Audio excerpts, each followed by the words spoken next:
l'heure de votre feuilleton, 4e épisode, à 3 jours du marathon de Reims. Voici les conseils d'un expert. Le sparnacien Bruno Heudy, ancien membre de l'équipe de France de course, vous propose une reconnaissance du parcours des 10 km, une épreuve qu'il courra dimanche. Attention, c'est parti. Commençons par le commencement, un moment clé, le départ. Alors le piège à éviter, c'est de partir trop vite.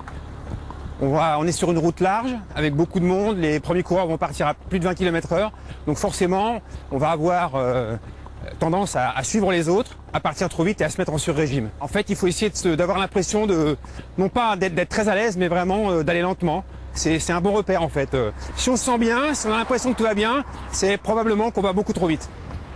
On file tout droit le long du canal jusqu'au 3e kilomètre avec cette année une nouveauté. C'est ce qui manquait à cette course.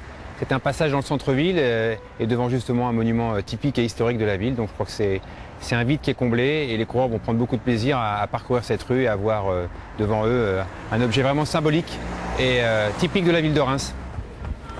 Ensuite, pas de difficulté particulière jusqu'au 5e kilomètre et un point de ravitaillement.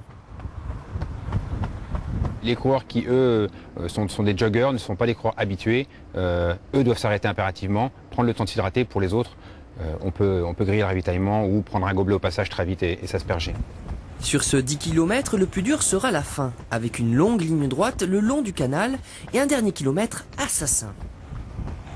Juste à l'arrivée, au moment de rentrer sur le parc d'exposition, encore un petit coup de cul, comme on les appelle. Donc effectivement, un dernier kilomètre où il faut absolument garder l'énergie parce que on peut vraiment le finir très très lentement si on n'a pas anticipé sur sa difficulté. En conclusion, verdict de l'expert pour ce tracé 2009. Parcours à la fois plus ludique, avec donc le passage rue Libergier vers la cathédrale, qui va éviter ce long aller-retour rue de Venise, qui est un petit peu lassant. Et puis plus performant parce que donc on évite le pont de Venise, donc des routes qui seront plus plates. À mon avis, les coureurs devraient normalement réaliser des temps meilleurs à ce qu'ils pouvaient faire les années précédentes.